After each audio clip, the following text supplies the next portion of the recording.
Maybe you can indulge us with that, like just things that really stood out with you in terms of changes you observed and experienced across your years attending these Pride parades. Well, I would certainly say there's nothing been excessive. I can understand how people will say that things have been excessive, but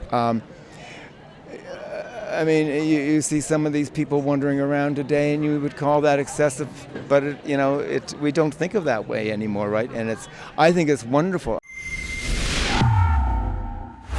Robert Kraychik here in Ottawa, Ontario, for Rebel News at the Capital Pride Parade.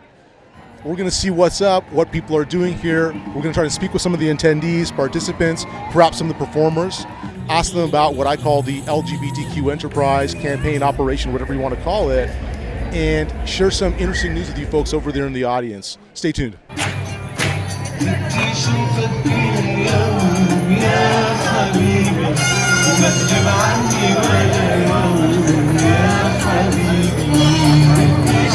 For a moment, and I really just want to know, the audience wants to know, Gary, what is important about Pride? Why are you here? What should people know about it? What's the message, if any? I think years ago it was a protest. It started as a protest and as a movement to ensure our rights and everything. Now I think it's a party. It's a way for everybody to come out and express themselves the way they want to, and just be happy and be comfortable being queer or being whatever you are or whatever you think you are. So you said a moment ago it was a protest. Years ago when it started, Pride started, 40 years ago. It was more of a protest and more of a fight for our rights and everything. But now it's more of a party, I think. But I don't want to celebration. I don't want to put words in your mouth. You said the word comfort. So the comfort was lacking decades ago and has now been achieved or secured? It's much better than it had been, but we will never get, in my lifetime, I don't think we'll ever get to a point where there's no discrimination and there's no bigotry and everything like that. But it's much more comfortable now being, I couldn't do this 50 years ago, and I can now. Any of you people want to do an interview with me for Rebel News? After our show? Sure. We're done at 4. 4:30. 4:30? No, we're done very soon. Totally want to get your thoughts as to why you're here, like what Pride means to you, what you're getting out of it, where you might have come from if you're not from Ottawa. What's it for? Which outlet? I'm with Rebel News, and I just want to get participants' views or share their thoughts as to why they're here, what they're doing, what it means to them. I'm gonna say no, thank you. Yeah, I'm gonna have to pass. I'm not feeling. It's a shame because you guys would look so good on camera, man. The outfits are like.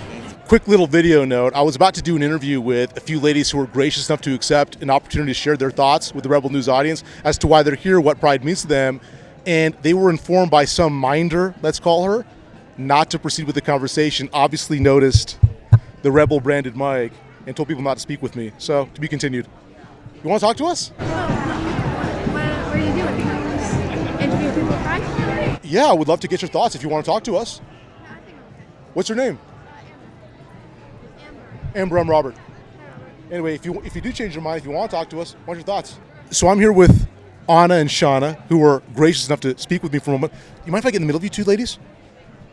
So, why don't you tell our audience...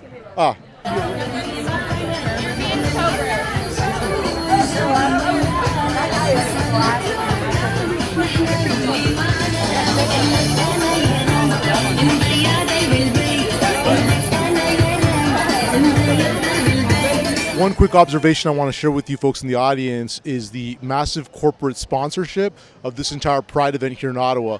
All the big box stores, all the big corporations, whether it's Staples or Starbucks or Shoppers Drug Mart, TD Canada Trust, you name it, they're all doing the rainbow flag messaging.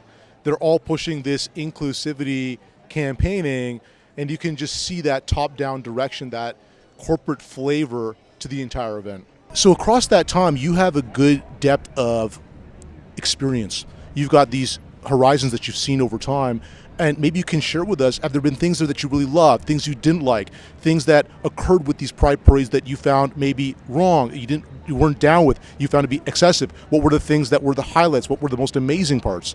maybe you can indulge us with that. Like just things that really stood out with you in terms of changes you observed and experienced across your years attending these Pride parades. Well, I would certainly say there's nothing been excessive. I can understand how people will say that things have been excessive, but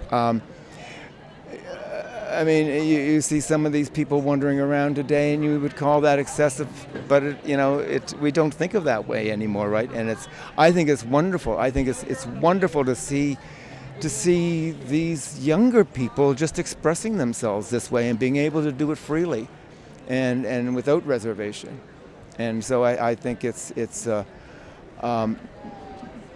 I have no complaints. Dear Rebel News audience, if you appreciate this sort of reporting in the field, then please consider donating to our operations. We can't do this for free. It's not cheap. So please go to rebelfieldreports.com and pitch in what you can. Again, that's rebelfieldreports.com.